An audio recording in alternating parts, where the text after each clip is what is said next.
அது அந்த ஊர் மக்கள் ஞாயிற்றுக்கிழமைகள்ல ஆராதனை செய்யற பழைய தேவாலயம். அன்னைக்கு உறையக்கூடிய அளவு பனிப்பொழிவு இருந்ததால யாருமே ஆராதனைக்கு வரல. இதனால ஆராதனையை ரத்து செய்யலாம்னு நினைச்ச பாதிரியார் அவரோட இருப்பிடத்துக்கு கிளம்பலான்னு முடிவு பண்ணாரு.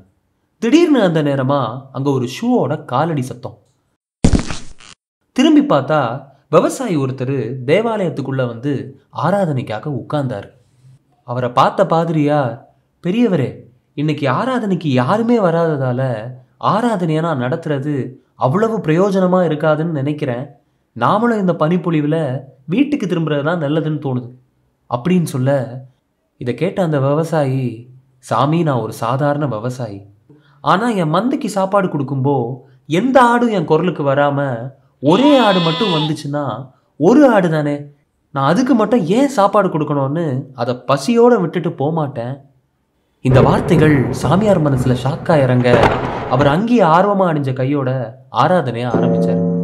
ஜபம், பாட்டு, வசனம், பிரசங்கம்னு ஆராதனை 2 மணி நேரம் வரைக்கும் போச்சு.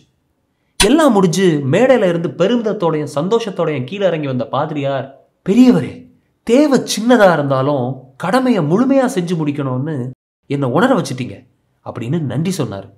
அவங்க வீட்டுக்கு கிளம்ப தயாரானாங்க. திடீர்னு என்ன தோணுச்சுதுன்னு தெரியல. பாதிரியார் திரும்பி பெரியவரை பார்த்து, ஆராதனை போதுமானதா இருந்துச்சான்னு கேட்க, பெரியவர், சாமி, நான் சாதாரண விவசாயி.